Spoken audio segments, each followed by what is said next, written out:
This tastes a bit bland. Oh, you're probably lacking sodium. Well, your dear sister has made you salty mac and cheese. What do you do? That's unacceptable.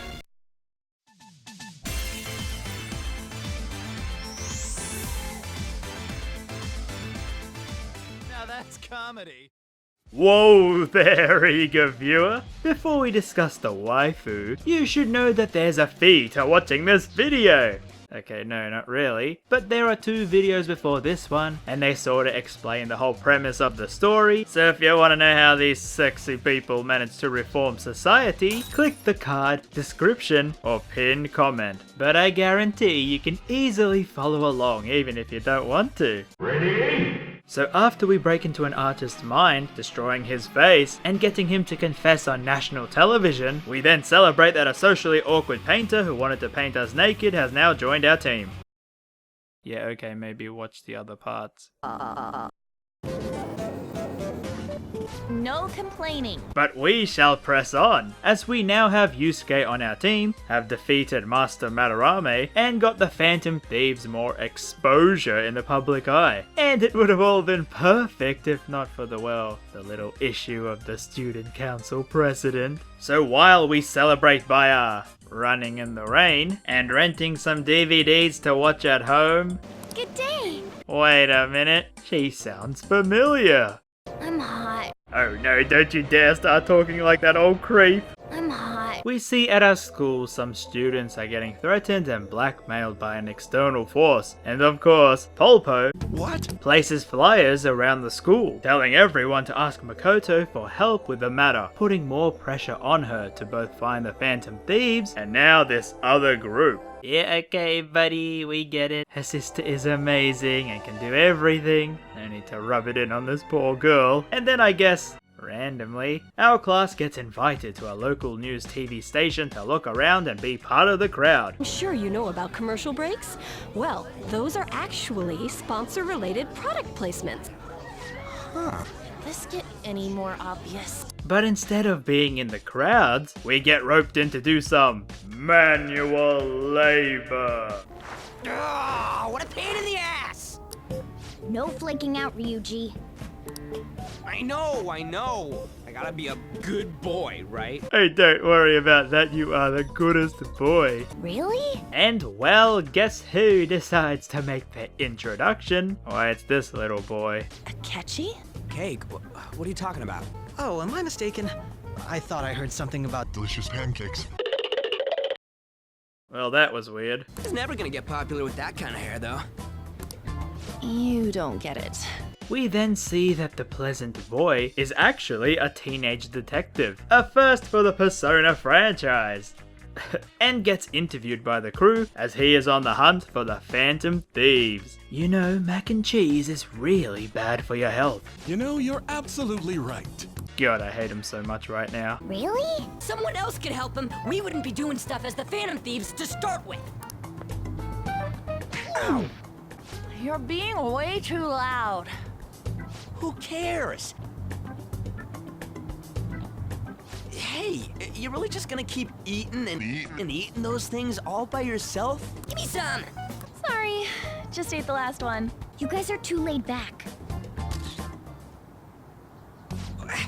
The hell? So Makoto tries to get on our trail, which causes Anne to angrily hit back at her. Because, you know, she is the student council president, she should have known what Kamoshida was up to. And we slowly see all this hate build up over time on Makoto. So much is expected of her, from her sister, the principal, and her classmates. But no time for that. Because we gotta do the traditional celebrate destroying an old man's life with food party. Yeah, sorry I didn't include it in the other part. But okay, everyone, what food should we eat? Wait, Yusuke, why do you have your luggage with you? Oh yeah, he's homeless now. Well fine, guess he can stay with me. But remember, don't you even try talking to Daddy or he will kick you out. Fine. Hello. A girl, too? Anchan, huh? That's a nice name. You got a boyfriend? I swear every single game I play has some horny old dude. Sweet. This is all that effing Akechi's fault. Sure, let's just blame him for all this horniness. I'm hot. Anyway, we get all worked up when suddenly, What the? looks like our artist is a little bit hungry. I haven't eaten anything since yesterday. Oh no! He's going to starve, quick! Get the snacks, get the candy, get the veggies. Anything with meat's fine by me. Yeah, fine, okay, bring the meat quickly now. My stomach's ready. Oh, I can't eat another bite. We haven't finished our meal. What about the porridge? Or even udon? Just leave it for next time, man. And so, while all bloated, we decide to discuss our life stories. Ryuji tells us how his best boy with tales of his single mother who looks after him, and he just wants to make his mum happy. Why are you such a good boy? You're such a good boy, such a good boy. Then we finally tell our story to everyone. How by us trying to save that girl from Baldy, he instead holds some incredible amount of power in society, hushing the police and ordering the girl to tell them that we assaulted him. So pretty much due to him, we have that on our record. Well, I mean, our life ain't too bad, eh? All this food, good friends, and a talking pet cat. Nice. Oh yeah, and Morgana's whole dealio. So you know how he keeps saying he's not a cat? Well, he does really believe that, as he's sure his memories of him being a human are locked down deep in Mementos, which gives us the reason to keep exploring it. But like I said, it's optional. But it's not okay, it's just not. Oh wait, what? Also around this time, we see more of Makoto and her sister's home life. Very rigid, no parents, Sei has to do all the work, trying to progress herself up in society, being disappointed that her sister is starting to idolize these so-called phantom thieves. And what are these phantom thieves up to right now? Well, the dudes are taking a bath together. What do you think about An? As a girl, I mean. Nah, that's not what I meant. Come on, can't you act a little more like a guy our age? Sorry mate, as an actual adult, I have to go for the older women. Explain yourself. It's freaking hot! How much do you have to add until you're satisfied, Gramps? I can't stand it anymore! So after a little part-time jobbing, we see Yusuke still living at our home. Thank you for the coffee. That's it, get the heck out of my house! And thus Yusuke was homeless once more. Anyway, we get called into the Prez's office, where she reveals, Have a listen. If someone else could help him, we wouldn't be doing stuff as the Phantom Thieves to start with. God damn it, Ryuji. Wait, he's calling me right now. Go ahead. Hey, where you at? Spot to hold our Phantom Thieves meeting. God damn it, Ryuji. She tells us she knows we the Phantom Thieves and to meet her on the roof with the others, where she drops the bombshell. A mafia boss. Mafia? So the, Japanese mafia What are you talking about? are extorting the students. And she says if you don't want your identities revealed, go and prove your justice by taking on the head mafia guy and get them to change their heart. Yeah, sure, okay, why not? What's their boss's name? Nobody knows. So the boss's name is Nobody Knows, and he's our next target. I knew you were gonna say that. And because we talked to Makoto for like 5 minutes, the old spinning effect comes in, meaning she's now a confidant, and this means Sei gets a little annoyed we involved her sister in this. Bringing up my sister to upset me, are you? It seems there's no limit to your duplicity. How? So firstly, we don't know how Nobody Knows it looks like, and the best way to find out would be to interrogate the blackmailed students, who we then find out have been forced into drug running by his mob. Gee, everyone sure loves to blackmail right now. But aside from that, they actually don't know who the head gangster is. But wait a minute, there's the reporter! Oh, yeah! completely forgot about her. So I kinda skipped over this in the last part, but there's this journalist who was sneaking around trying to work out all these mental shutdown cases, and finds us since we go to Kamoshida's school. Well, we got her card, so I guess we can meet her? Also, by the way, I just thought I'd mention, yes, we still keep requesting Kawakami, and she mentions how her sister is really sick, which is why she needs the money. But this levels up her rank, meaning we can now call her to make coffee for us. I.e. it's stuff that helps you in the dungeon while we do our thing. Oh, so that's what you meant by maid services. I thought... No, don't worry. Jerk. So we look for the reporter in this glitzy street and see this fortune teller. No, don't worry, we'll get back to her. And then in this bar we find the reporter. Ah, she reeks of booze. So in exchange for more info on the shutdowns, she tells us nobody knows name. And it's something boring like Kaneshiro. My name was so much better for him. And after noticing that Ryuji wears pink underwear, The hell are you talking about? we open the Metaverse app and try to find his palace. And guess what? It is all of Shibuya. Yep, the whole city. Because he feels that he rules over the entire place with his mafia. And the people are... walking ATMs? Subtle. What? We then see the actual main palace, and of course, it's a floating UFO. But with no way to reach it, we head back. The game then cuts back to the Dinner Sisters, Both. where Makoto tries to prod Sei into her thoughts on the Phantom Thieves, as they seem to be doing the right thing, just like their dad did. This angers Sei, who has been doing everything she can to get a decent life for her and Makoto after their parents' deaths. Right now, you're useless to me.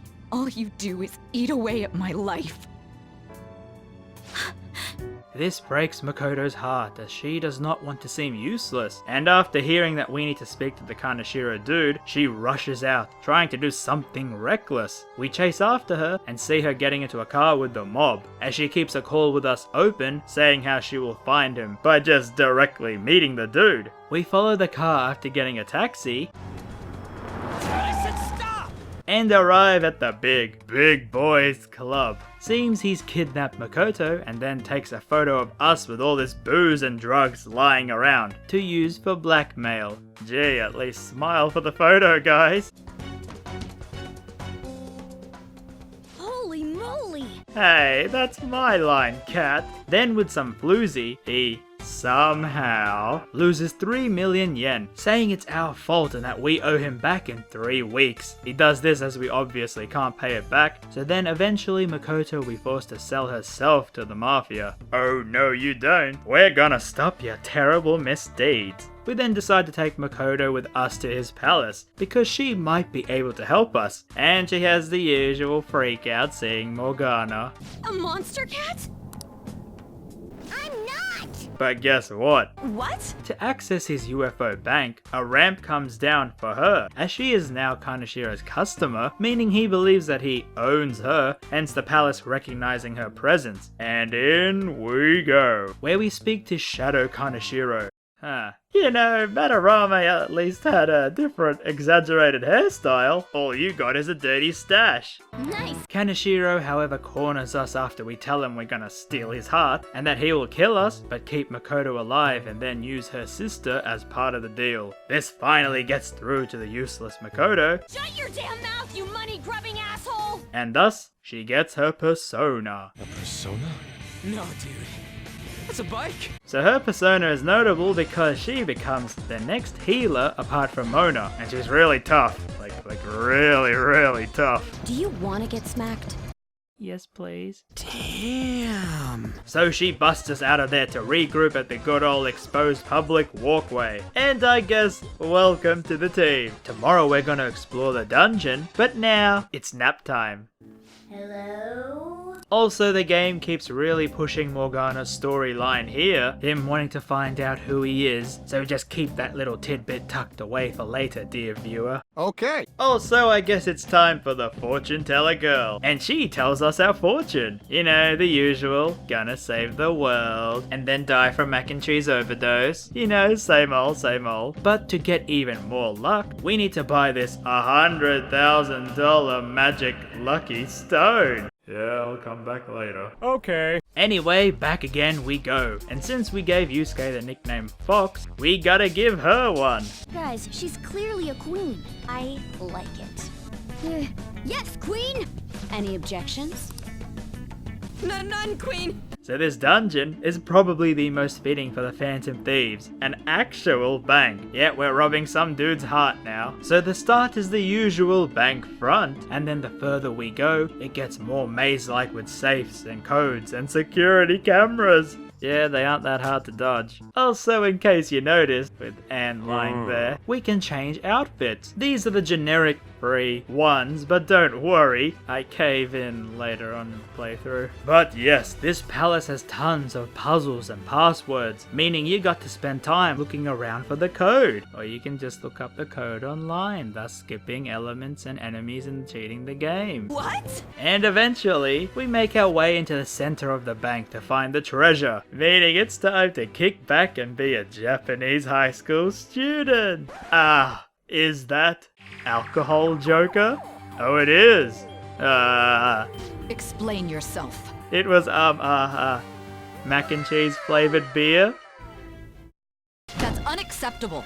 So we then send the calling card to Kaneshiro, sending his palace into lockdown and thus making him visualize his treasure for us to steal. So we go and do that. But guess what? Yeah, you smart viewer. He of course is standing in our way. But like, you're just a man with a mustache. What harm can you do to our personas? He's a fly man. Well, that's not too bad. I mean, oh no, he's still got a mustache. Well, that's it. You're going down, buddy. Now with this fight, it's a little more straightforward. By which I mean, we fight him on top of a giant metal pig.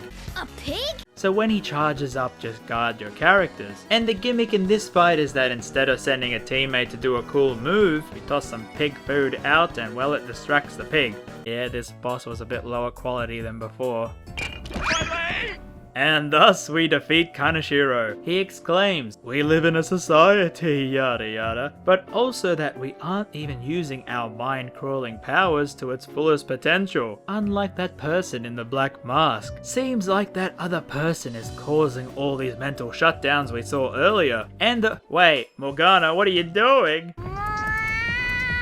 And so, while the palace collapses, we drive out. But like, remember? UFO? And so we crash to our doom in the real world. Oh, I think I cracked my ass. On, are you alright? Is yours cracked as well? Of course not! Isn't it supposed to be, though? Also, Morgana just straight up died.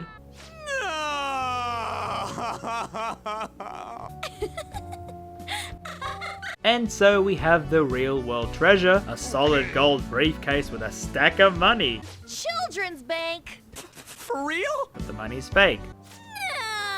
Don't worry, we can still have our banquet by selling the briefcase. How funny. And thus begins the wait for Kaneshiro to change his heart. Well, what can we do? How about we go fishing with best boy and best girl? Nice. Or we meet another confidant, Hifumi Togo, a shogi player. Check. I.e. a girl that would have been really cool at being a phantom thief, but oh well, maybe next time. But anyway, Kaneshiro quietly confesses to his crimes to the police and turns himself in. And since this is the mob we took down, everyone online goes wild at the idea of these secret phantom thieves saving them. People are going nuts. Yes, and it's quite a big deal. Really? Yes, it is. You guys are now famous. For real? God, these two are so dumb. You for real? And we see Makoto happy she found some friends, even making up with Anne, who both agree they should have done more to stop Kamoshida. But we also see her sister, now a little annoyed that she didn't get to capture the mob guy, thus missing out on a promotion. No. So that concludes this chapter. Honestly, apart from the mediocre boss and its battle, I actually really loved the whole part way more than the last one. It finally feels like a lot more pieces are falling into place, and this dungeon build-up didn't feel as rushed as before. And Makoto as the healer and nuclear bike girl became one of my most used party members from here on out. So in conclusion, what is it, Yusuke? Oh, you want me to see your newest artwork? Alright, fine, I guess I can spare some time to see My goodness, this is horrendous. No one in the country would even want to look at this. Oh, it's in a museum and you won first prize, yet you still aren't even happy. Jeez, is every single member of this group that socially awkward? I mean, surely no one else can top this, right? Why? Trojan, RamZaes, Magnum, Sheik.